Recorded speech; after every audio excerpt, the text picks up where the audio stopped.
of that. We didn't have audio at the very beginning. But I wanted to introduce myself. I'm Ethan Wash. I'm a speech language pathologist over here at Midwestern University, which is a university campus in Glendale, which is Northwest Phoenix. So let me get my PowerPoint going here.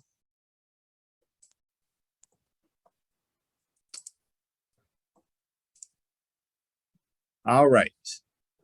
So the hard part about sharing here is I don't see anybody right now. So if you can't hear me, just chime in and let me know, okay? Because as I share my PowerPoint, I can't see anybody.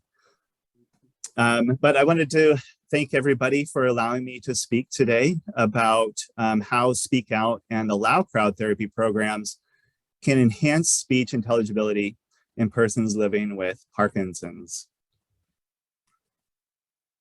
So a little bit about me. First and foremost, I'm a father of 2 little boys, and in the cooler months in Phoenix, you can find us practically living at the train park in McCormick Ranch, which is in Scottsdale. My oldest son loves the train park, so we're there quite often. And for my job, I'm a certified speech language pathologist and also a clinical assistant professor at Midwestern University Speech Language Pathology program. So I work over here in the clinic, which we call the Therapy Institute. Okay, perfect. I got a message. We can hear you. Great. So my clinical specialties include treatment of adult neurogenic and neurodegenerative communication and swallowing disorders. So my clinical background is working primarily in an outpatient hospital. I spent many years over in Sun City and Del Webb Hospital in their outpatient clinic and worked in their inpatient clinic as well. I worked a lot with people who had strokes and required rehabilitation. And I worked a lot with people within the Parkinson's community and those seeking speech therapy. So I'm a certified practitioner in LSVT Loud and Speak Out, 2 very common programs to help treat speech changes in someone living with Parkinson's.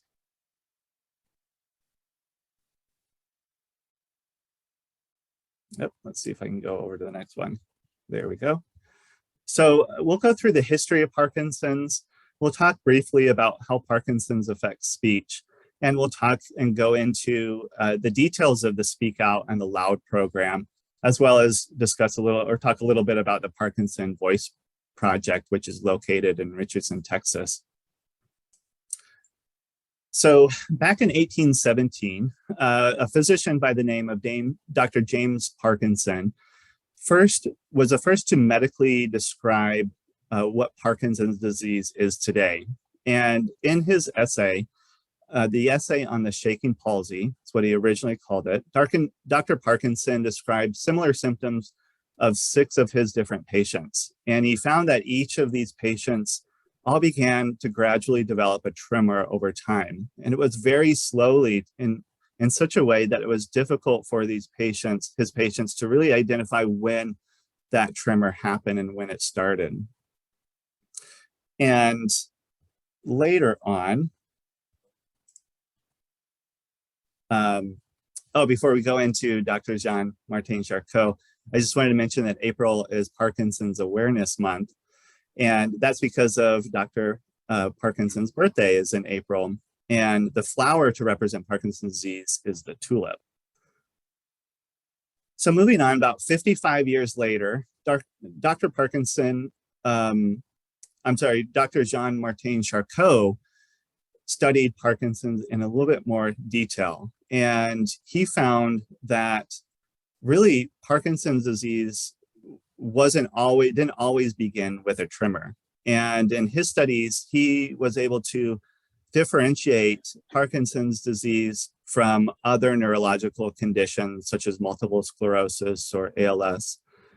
And he identified that patients with Parkinson's didn't always have weakness at the very beginning. And it was more so that there was a reduction in the muscle of movement that caused the weakness. So he identified that Parkinson's didn't directly cause muscle weakness, but it indirectly caused muscle weakness by reducing and dampening down the movement of muscles. And he really changed the name from shaking palsy to what we know today as Parkinson's disease. And muscles become weak because they're not used to their full capacity, and not because Parkinson's is making them weak. So that's really important, because when we think about treatment programs that you may be familiar, such as the LSVT Big program with physical or occupational therapy, as well as Speak Out and LSVT Loud, we often use the familiar phrase of use it or lose it, and when encouraging our patients to complete their therapy programs and maintain a strong home exercise program. And that's because when we don't use muscles to their fullest extent, these muscles can become weak over time. And that's when, if you ever come into a therapy program, you're a neurologist, whoever you're working with in your healthcare team, they're likely recommending that you find an exercise routine, you find some way of exercising and using your muscles, because that can help slow the muscles from becoming weak over time. So again, Parkinson's disease is very much a use it or lose it kind of thing when it comes to our muscle strength and gradual muscle weakness over time. So when we're looking at Parkinson's disease, it first begins typically with 4 cardinal symptoms.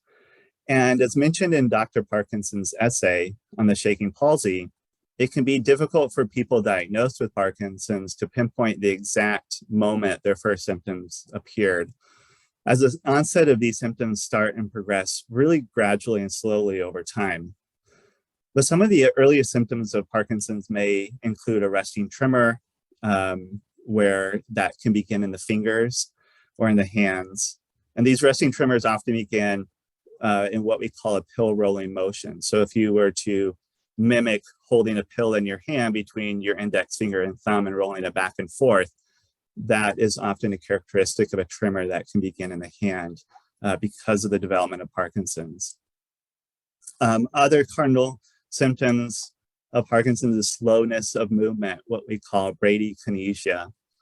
It also can result in an impaired balance, difficulty standing upright, a stooped posture, as well as rigidity and stiffness within the muscles. So we don't have to answer this out loud, but for those in the group and for those listening, think about what some of the first symptoms you noticed when you were beginning the process of becoming diagnosed with Parkinson's. Because sometimes it can be one of these, or sometimes it can be 2 or more of these symptoms. So it's important to also know how Parkinson's is typically diagnosed. And sometimes it can take months, sometimes it can take upwards to 6 months to receive an official diagnosis of Parkinson's disease. Someone's in the waiting room. I'm just gonna, oh, I think someone admitted them. Okay. And there's a lot of tests typically that need to be completed to rule out the presence of other neurological conditions that may mimic or be similar to Parkinson's, but aren't exactly Parkinson's. And a diagnosis of Parkinson's is usually made through clinical observations during appointments with your neurologist, a thorough case history, and a neurological exam. Many of you may have or are currently working with a neurologist that specializes particularly in movement disorders. And sometimes these neurologists can simply watch you walk through the door and have a pretty good idea that it might be Parkinson's. But still, typically most people go through quite a few tests before they get their official diagnosis. And if a patient presents with 2 of the main cardinal symptoms I mentioned before, there's a good chance that it is Parkinson's. Another common diagnostic tool for Parkinson's is the use of the medication carbidopa-levodopa. And I'm sure many of you might be taking this drug, maybe you have taken this drug in the past. But what happens is when you take this drug at the beginning, levodopa is changed in the body into dopamine. And dopamine is a very important chemical in the brain that helps facilitate movement. And typically dopamine is lacking or depleted in the brain of someone with Parkinson's.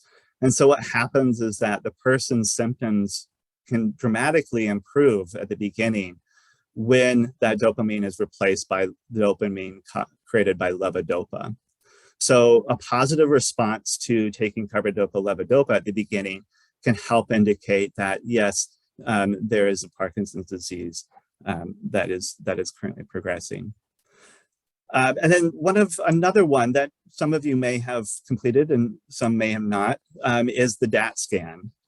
So what is a DAT scan?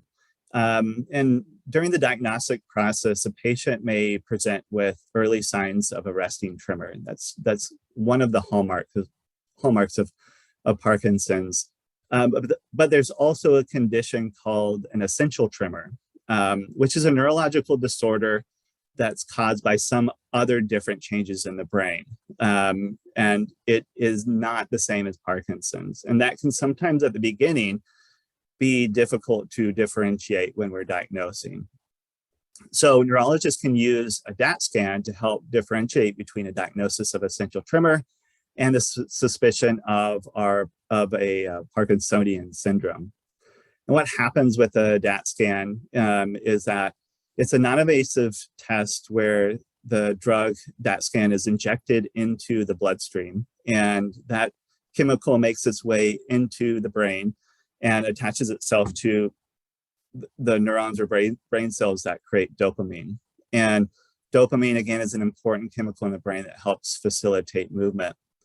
And then images are taken of the brain, and dopamine levels are analyzed to see how much dopamine the brain is actually producing and is currently present in the brain at the time of the DAT scan. And so as you can see here in the right scan right here, we see an abnormal brain scan where the dopamine levels are much lower than on the left-hand side, which is a normal DAT scan. And so when we see this reduction of dopamine levels in the brain, and we see other physical or motor or movement disorders that are presenting, there's more of a clear indicator that the person has Parkinson's. So now let's talk about what causes Parkinson's. And many of you probably know or have heard about the chemical dopamine. And when Parkinson's develops, neurons that produce this chemical die off or they become impaired. And by the time that you may have noticed your motor symptoms beginning to appear, such as difficulty walking, maintaining balance, or tremor, 80% of those dopamine producing cells may have been lost by the time that these motor symptoms appear.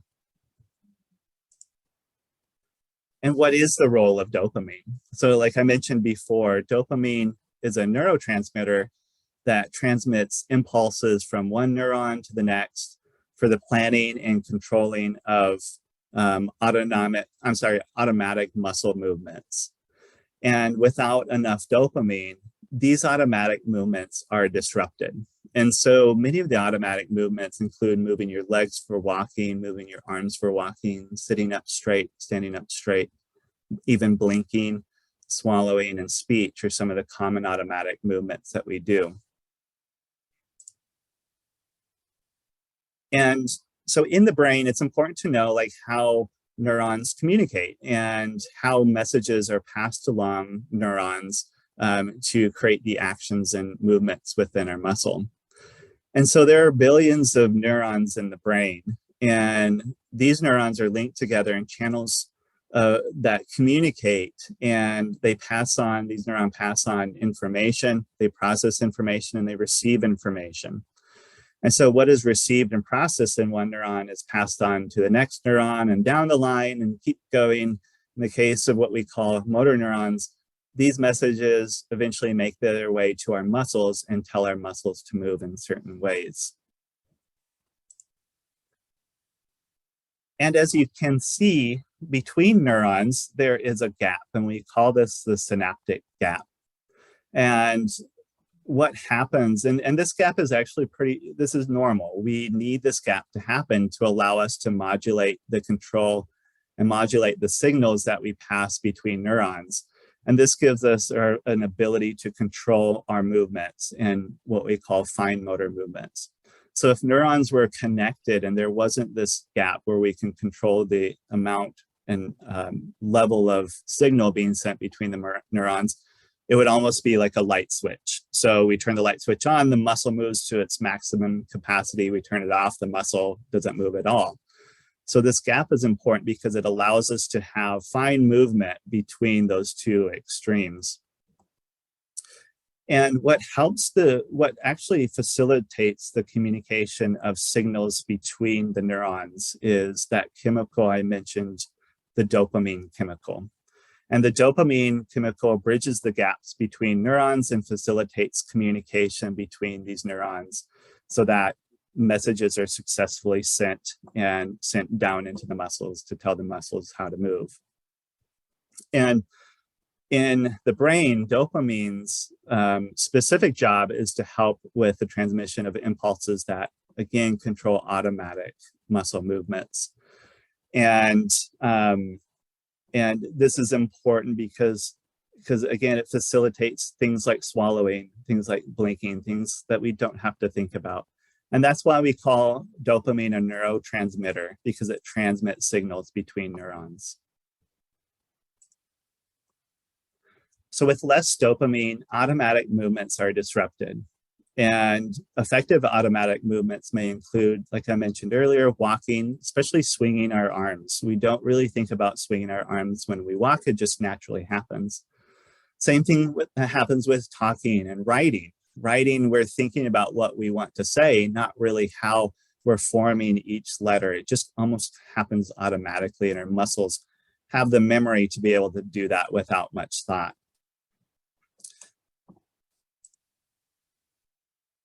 And would we look at the brain, we also want to consider basal ganglia and how Parkinson's affects this important structure that lies deep within our brain.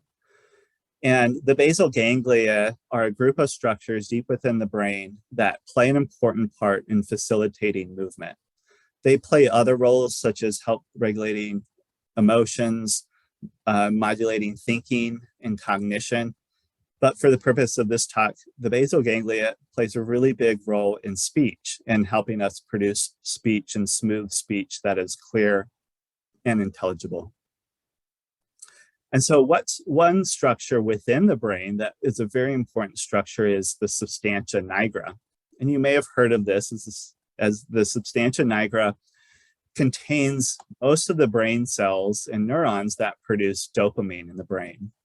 And these dopamine producing cells project to other parts of the basal ganglia. And again, that helps facilitate movement. And one such movement includes, again, the automatic process of producing speech. And in another area I work with too, swallowing. So when we're thinking about the brain and how Parkinson's affects the brain, it's problems in dopamine levels within the substantia nigra, and that ability to produce dopamine for the substantia nigra to communicate and send muscle and motor impulses or electrical signals through the basal ganglia, and then down into the brain system and spinal cord to communicate with the movement of muscles.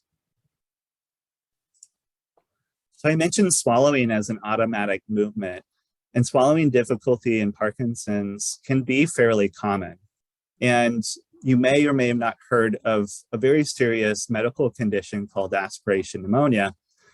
And this type of pneumonia is reported as the most common cause of death in people with Parkinson's, as it is estimated to account for as much as 70% of mortality rate.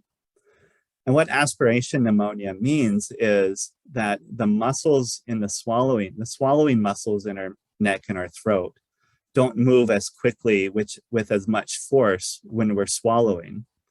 What can happen is that liquid or food can go into the airway. And when it goes into the airway, it trickles down and finds itself in the lungs.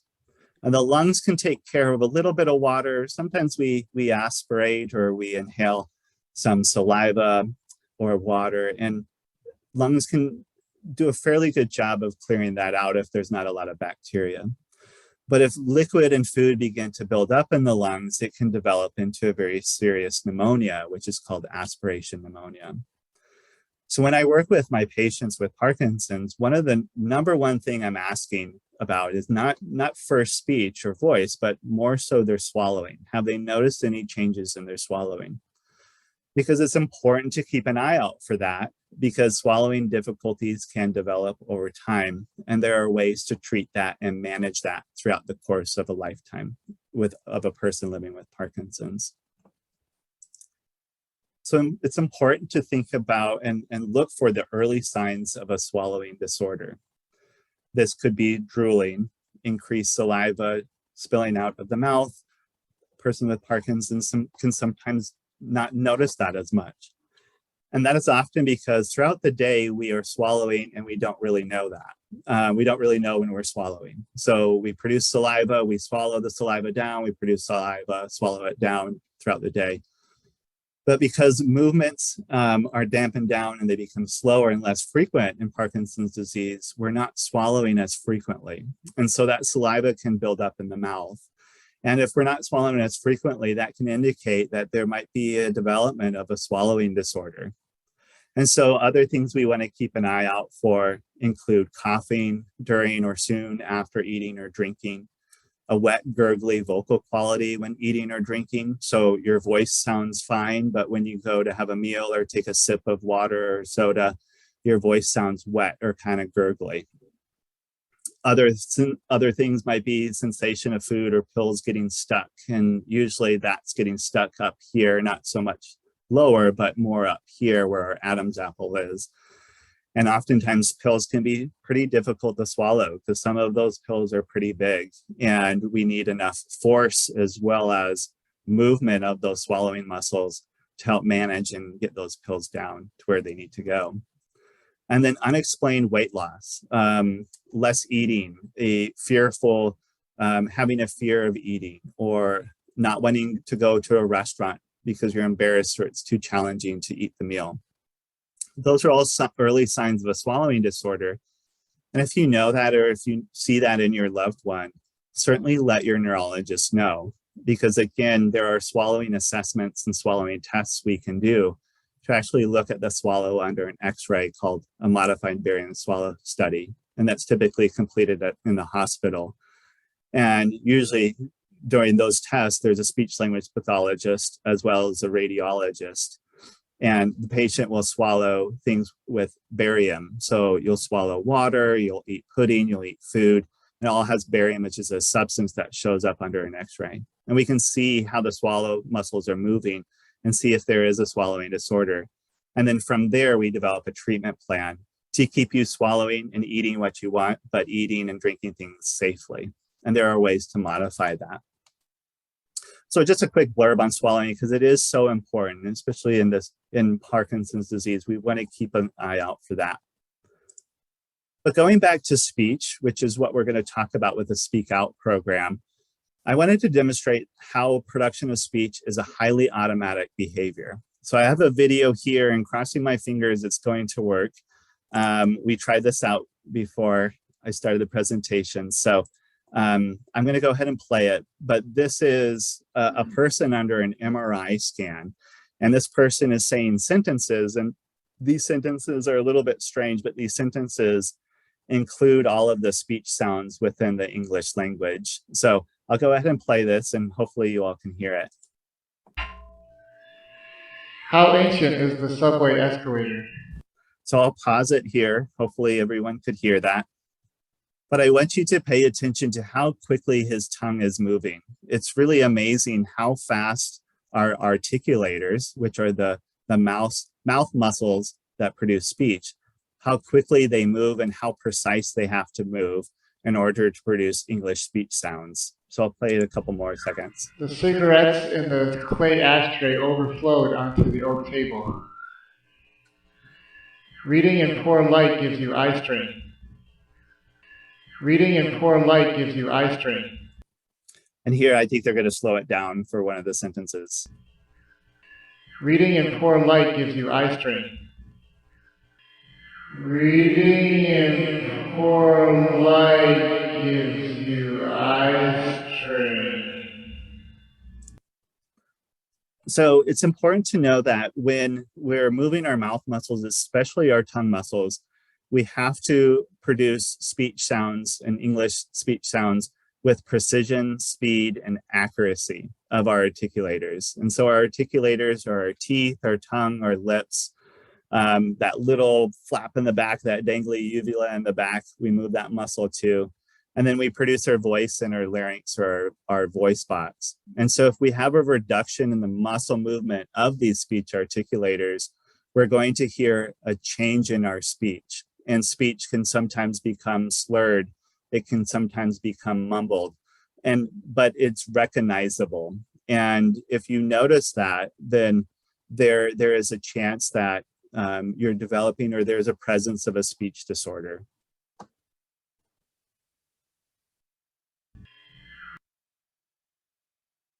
So 90% of individuals with Parkinson's are likely to develop a speech disorder.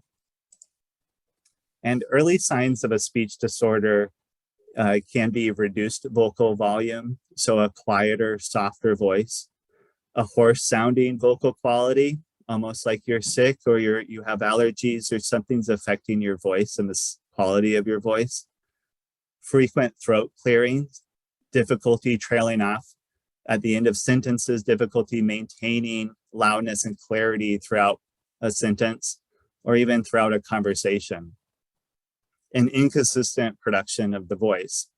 So sometimes you may have good days with your speech and sometimes you may have bad days. Sometimes your speech may be good in the morning. Say you were lucky enough to have a good night's rest and you feel rested in the morning, and you wake up, your muscles feel good, your speech and voice sound good. But say, with this heat wave that we have right now, you're out and about, you're going to appointments, and your body gets tired throughout the day. By the end of the day, your voice and your speech are highly affected, and it's harder for people to understand you. It's harder to make phone calls and be understood in the evening because of the changes in the production of your voice and speech over time. Other signs of a speech disorder that I commonly see with the patients I help treat is imprecise articulation. Like I mentioned before, this is slurred or mumbled speech. When I'm speaking, I open my mouth more to be better understood, especially when I'm giving presentations. And in Parkinson's, again, the muscles the range of motion of the muscles are reduced. And if I'm not opening my mouth as much anymore, that can result in mumbled speech. We can also see difficulty in getting speech started. This can be similar to walking. That first step can sometimes be the hardest step to take in Parkinson's, initiating that walking. The same can happen in our speech too. Once we finally get the speech going, then the rest is smooth and the rest will flow out. But difficulty getting speech started is a hallmark speech disorder in Parkinson's. Another thing, what we call palilalia, is stuttering. So stuttering during a sentence, having difficulty being fluent in your speaking is common, not common in everybody, but it is a speech disorder that we can see. Also a monotonous voice or a monotone voice. And if we think about a monotone voice, we have to think about our larynx, and our larynx is our voice box. And within our voice box, we have these two little bands of muscles called vocal folds, or more commonly known as vocal cords. And there are muscles that stretch the vocal folds to help our speech go higher in pitch. And there are muscles that shorten and compress our vocal folds to make the speech go lower in pitch. So that's when I'm talking to you, you can notice the inflection in my speech. So I might say, hey, how are you today? Or I had the wildest weekend with my sons. They exhausted my wife and I. All of that change or inflection in my voice is caused by really slight and quick movements of my vocal folds. And if those muscles aren't moving as quick or as much anymore, what can happen is that I can develop a monotonous or a monotone voice. And some people are afraid of this monotone voice because you go and someone tells a really funny joke, and in your mind, it was really hilarious. But because your body and your facial expressions and your voice aren't moving the way they used to, it may come across that you didn't think the joke was as funny, but that really isn't the case. And sometimes speech can be too fast or too slow in Parkinson's. We call this short rushes of speech. So I say a sentence, but I say it very quickly, and sometimes it can be hard for my communication partner or someone I'm talking with to understand what I said. And sometimes speech can be too slow and it can be slurred. So think about speech and your own characteristics of speech. Do you have any of these hallmark signs of a speech disorder that are commonly related to Parkinson's? So we kind of talked about the not so good things about Parkinson's, and there is good news. At the end of the rainbow here, there is good news, because what we have found is that we've discovered that if someone moves with intent, they can actually improve their movements. And these improvements can improve in their speech too. So let's talk a little bit about kind of the history of how we discovered this and how we have used this and shaped this into therapy programs to help your speech when living with Parkinson's. So Dr. Daniel Boone is a prominent speech-language pathologist, or was a prominent speech-language pathologist. Unfortunately, he passed away in 2018. And he was very influential in developing in the development of speech programs that we have today for treating Parkinson's. And he was a speech-language pathologist and emeritus professor at University of Arizona. And in the 1950s, Dr. Boone worked with patients with Parkinson's, and he found that if he could get them to speak with intention by stretching out their speech, by slowing their speech, increasing their loudness, and even speaking in a different accent, their speech became clearer. And this finding was a breakthrough discovery because it helped identify how the process of speaking is not simply an automatic function, but one that can be positively influenced by speaking with intention. And to better understand how we produce speech and how we talk, it's helpful to understand the difference between the two structures or the two systems of the brain that heavily influence our ability to speak. And these two motor systems are the extrapyramidal system and the pyramidal system, the intentional system. And Charlene, I want to be mindful of everyone's time, so feel free to jump in if I'm running out of time here, okay? So going into the extrapyramidal system and pyramidal system, in the human body, we have these two main systems. And the extrapyramidal system is responsible for movements that we perform automatically. And these movements are like swinging our arms when we're walking, again, blinking, talking, those things you don't really think about as you're moving. And then we have the pyramidal system, which is responsible for the motor movements that are intentional motor movements. So example of intentional motor movements could be putting on makeup. You're focusing on how you put the makeup on, maybe doing your hair, shaving, learning to play the piano, or learning to paint, or learning a new instrument. Those are all very intentional movements that you have to think about while you're making them. And in this picture, we can see the difference between the pathways of these two motor movements. Two motor systems. And when we move, the motor impulses of the extrapyramidal system, they come from the motor cortexes of the brain. They're sent down into the basal ganglia, and we have the substantia nigra here, and sent out, and they make a lot of stops. These automatic movements make a lot of stops within the basal ganglia. So if we think about this, these are motor impulses that are taking taking a drive down a neighborhood and they're making a lot of stops at the stop signs. And then after they make these stops and that these motions and impulses are processed, they're sent to the brainstem and then down into the spinal cord to communicate with our muscles.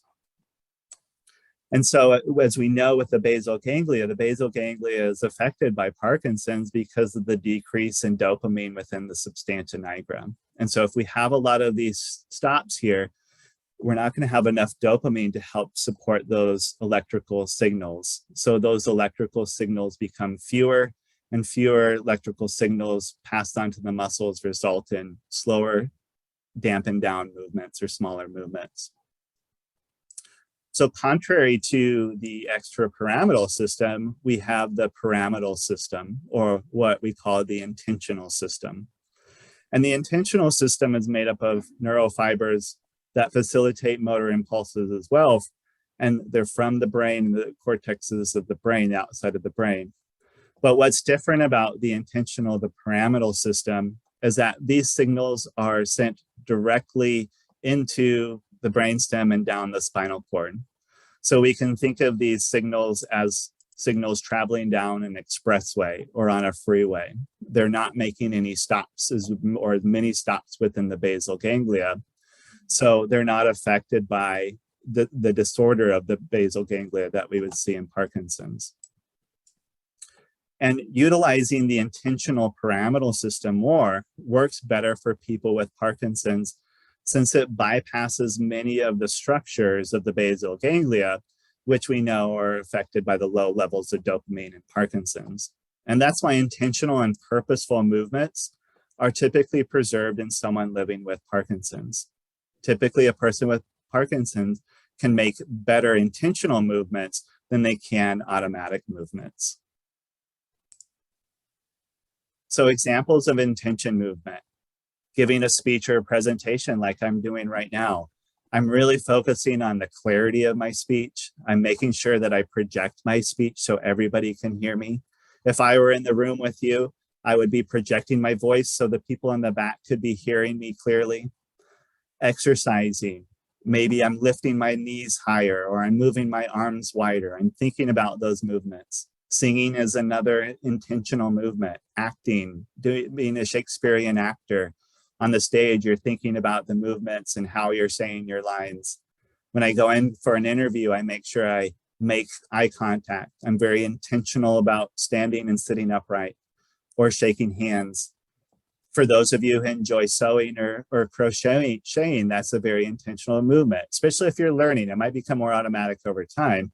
But if you're learning new stitches, you have to be intentional about those movements as you're crocheting something.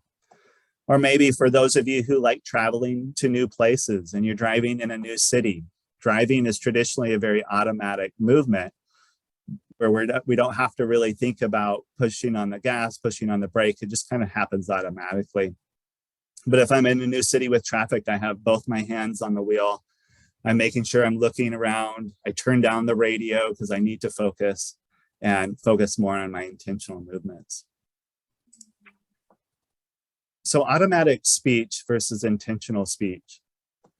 Automatic speech often includes casual conversations with friends or family, attending a doctor's appointment, ordering at a restaurant, or talking to someone over the phone.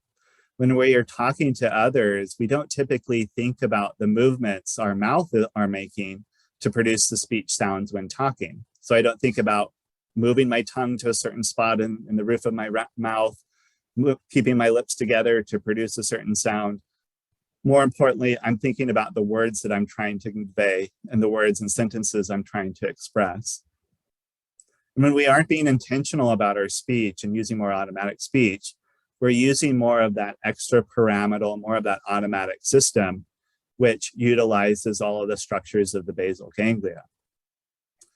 Intentional speech involves thinking about the words and ideas that you want to express, but also being purposeful and intentional about the clarity of your speech and the clarity of your voice.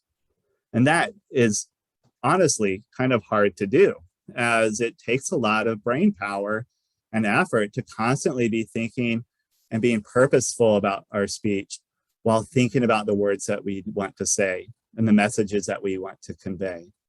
But typically when a person with Parkinson's speaks with intention, their speech becomes clearer and their voice becomes louder and more easily heard. And so I want to show this video here. This is taken off of the Parkinson Voice Project website. And it demonstrates the difference between a person with Parkinson's speaking with automatic speech and that same person speaking with intentional speech. And we can really hear the difference in the clarity and the loudness of their voice and their speech. So let me go ahead and play this. There are times I make many efforts, many attempts to get somebody else to just give up on me.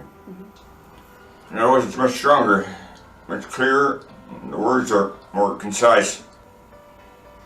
I sound like a human being. Count from 1 to 15. 1, 2, 3, 4, 5, 6, 7, 8, 9, 10, 11, 12, 13, 14, 15. My wife has noticed it more than I, but apparently I've lost a lot of oomph in my voice. It's me talking, and it's me, only as part of this process did I learn that I had relinquished control of my voice and relinquished a significant part of my life, which is being sociable and social, and now I think I'm back in charge, or I'm on my way to being back in charge. It's much softer and more difficult to speak. I speak louder, clearer, and with intent. So these are really good examples of people who have completed the Speak Out program, which I mentioned is a common and popular speech program for people living with Parkinson's disease. And the most important thing when speaking with intent is to be heard the first time.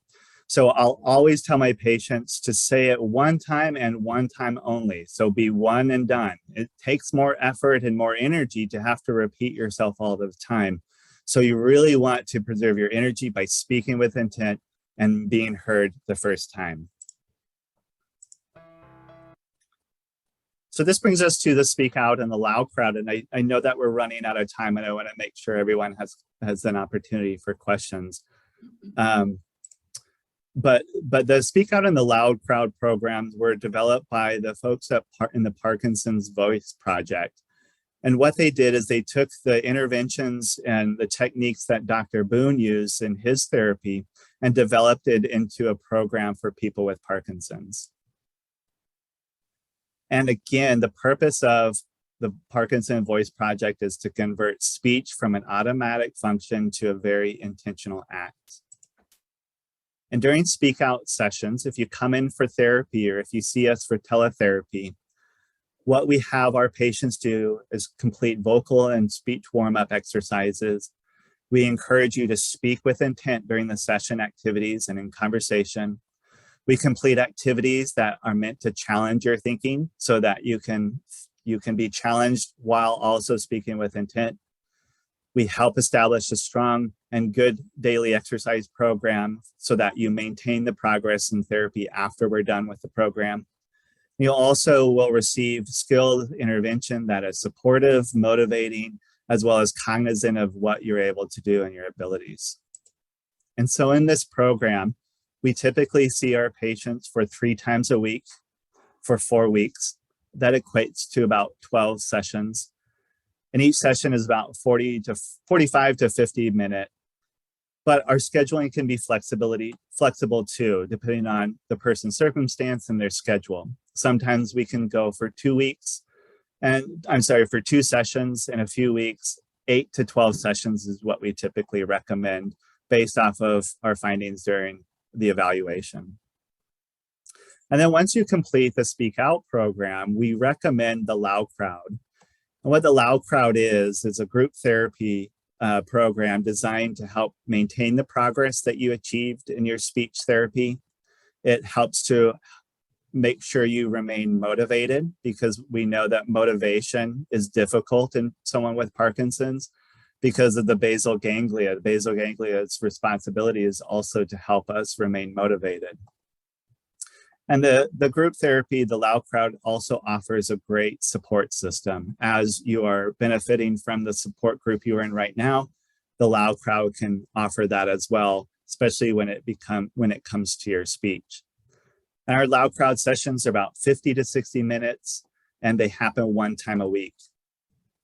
Here at Midwestern, we have in-person, and we've done teletherapy group therapy in the past as well. So for those interested in the Speak Out program, what happens is that you'll first complete an evaluation with a certified speech language pathologist who's certified in Speak Out. Then we recommend you complete the Parkinson's webinar, which you can enroll in through the Parkinson Voice Project.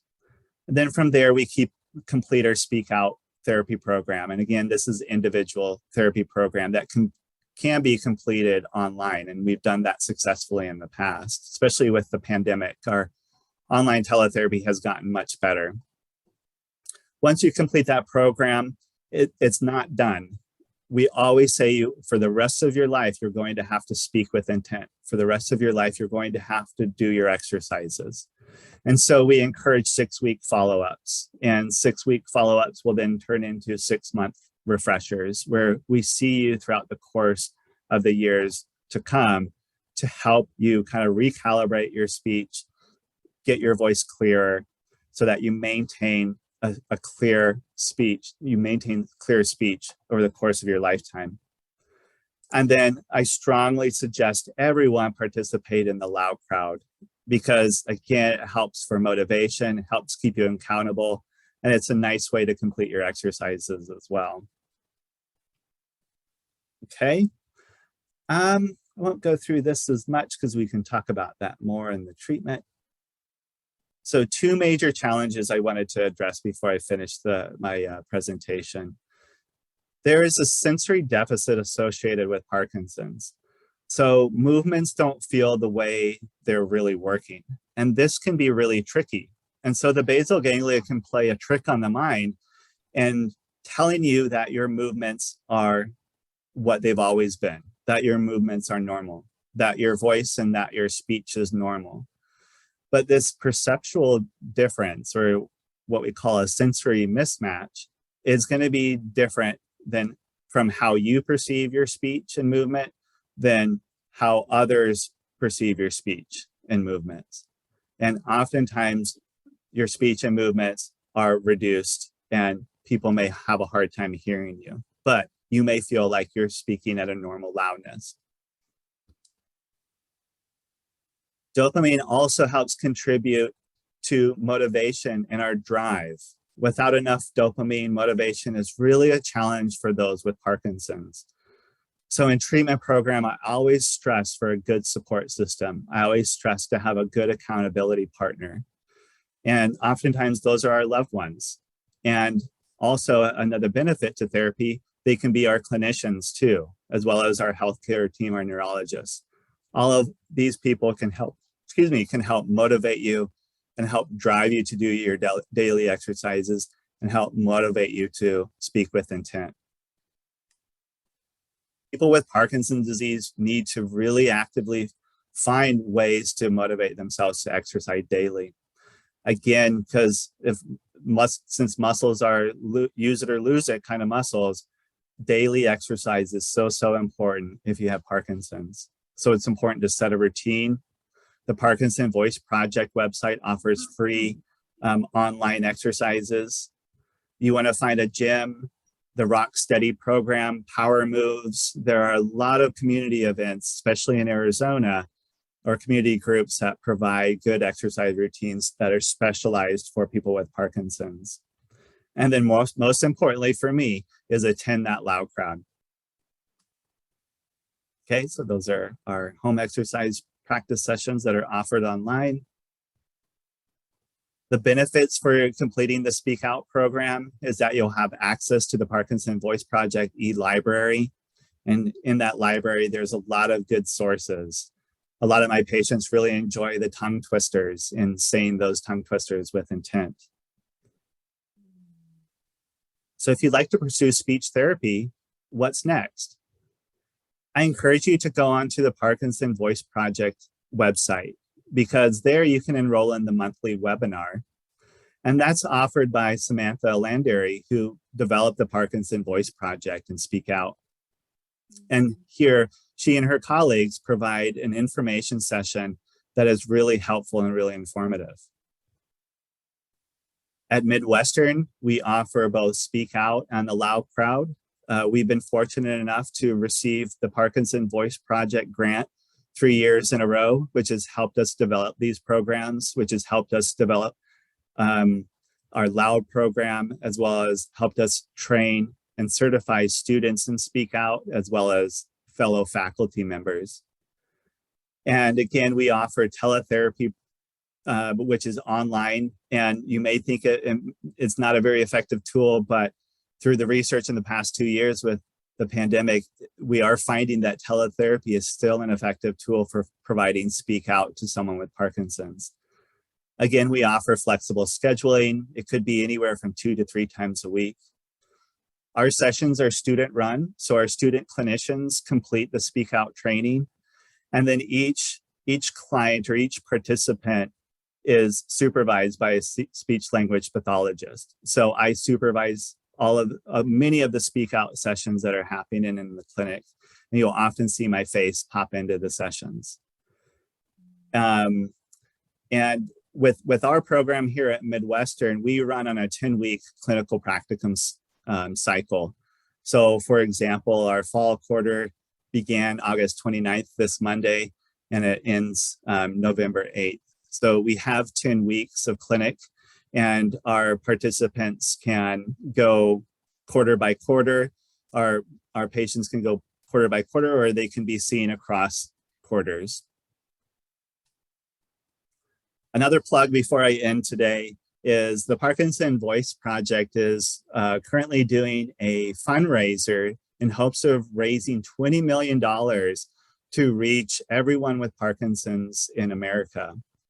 And if you go to their website, there's a little button that says donate now, and you'll see they've raised over $10 million right now. And they're hoping to get up to $20 million, which would be amazing, because what they're hoping to do is offer grants specifically to university clinics to help support research, as well as help support therapy and help people living with Parkinson's.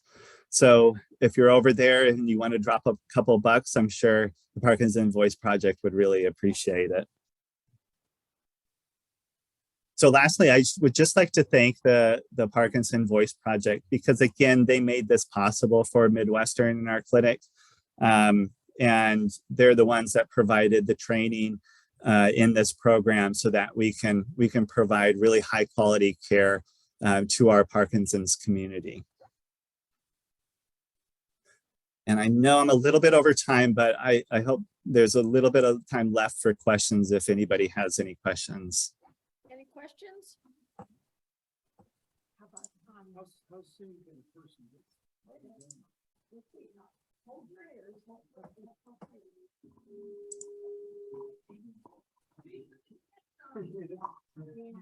I wonder how soon a person could get started. Is it possible to get started within this 10-week period, or? Yeah. So yeah, even though we've started the practicum with our students and our patients, we still have open slots in our schedule. And we've actually kept a couple slots in our schedule for faculty that are trained in Speak Out in the event that we get new referrals. So we do have space. So really we can get started with an evaluation within the next couple of weeks and then start that program before the end of the quarter in November.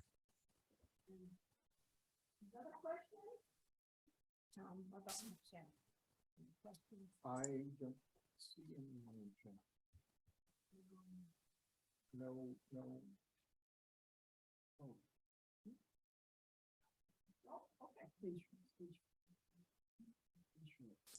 Oh. What about insurance? Is it covered by insurance? Insurance? Yes, it depends. So I don't want to throw out the insurances that we currently accept because these change quite often, but I know that we do take Medicare. Many of the Medicare Advantage plans, unfortunately, we don't take, but we do take Medicare, Blue Cross Blue Shield, Cigna, many of the major insurances.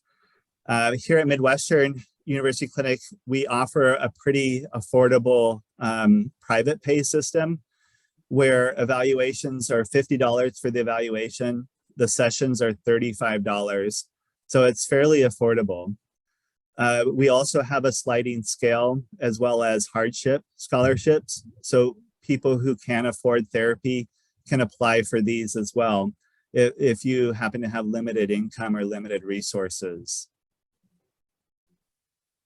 And Charlene, I emailed you those list of insurances a while back, and I believe those are still current.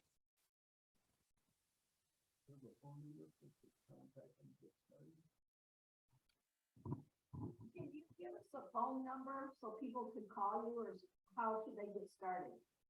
Yes. So let me give you the phone number to our amazing front office staff, Gina. And I'll pass this on to you, Charlene, as well, for those interested. But the phone number to call is going to be 623-806-7741. So again, that's 623-806-7741.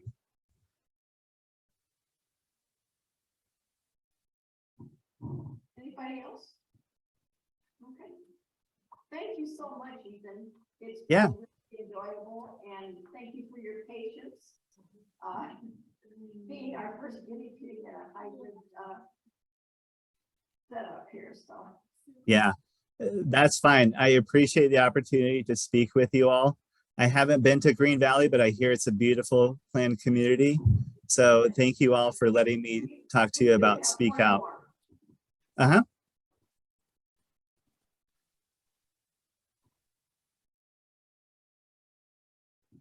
Thank you for your presentation today, Dr. Wash. And my question is, I've already contacted the organization and was told that this current semester is full. So we were put on the list for the spring, which really works better for us. Can you tell me the dates of that next session, what they're going to be? Spring semester, I guess. Or? Okay, I think the question is when the next quarter is.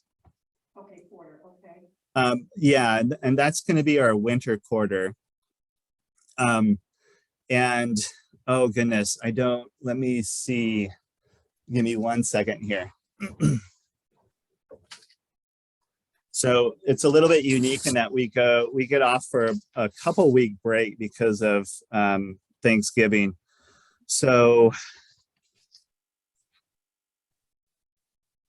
and the winter quarter is a little bit challenging because we also have winter break as well. So I don't want to give you the wrong date, but let me just look here.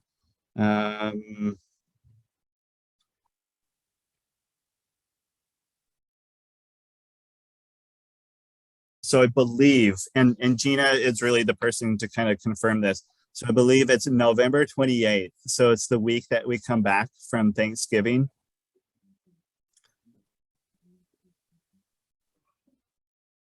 And then it gets a little bit confusing because then we go off on winter break again and then resume in the new year. But I'll talk to Gina about the wait list. Because I know we do have a couple slots that we set aside. I let everyone know that I was going to be giving this presentation, and some folks might be interested in completing the teletherapy with us. So I'll meet with our clinic coordinator again and Gina and see when and where we can fit people into the schedules. Okay, well, we actually submitted all of our paperwork, and then Mm-hmm. it back and said that it looks like we're going to be accepted for that second one. Not the one starting now, which we couldn't do the October, November. So and then will they let us know when we have to have an evaluation prior to that? Okay. And sorry, it's a little bit hard to hear you, but could I get your name? Yes, Angie, A-N-G-I-E. And the last name is not easy. It's S like Sam, U-G-I-M-U-R-A, Sugimura. Okay. And what I think you said is that the winter quarter would be better for your schedule? Yes. Okay. Okay, I'll follow up with Gina about that. Both of our names are on the paperwork, but it's for my husband, Michael Piccittino. Not Michael? Michael Piccittino. Okay. Want me to spell that? I got it. Okay. Okay, thank you. Very much. Appreciate it. Great Yeah. presentation. Thank you. I appreciate it. Thanks. Any other questions? It doesn't look like we have any more questions, Ethan. So Okay. thank you so much. All right. I'm glad we got it kind of worked out. Hey, in the end. We will learn as we go along. Yeah, it's fine. And Charlene, feel free to reach out to me if other questions pop up or people have questions about scheduling, and we can always make individual phone calls and talk with those individuals. Okay, thank you so much. Okay, thanks everyone. I hope everyone has a nice weekend. All right, I'll go ahead and sign off.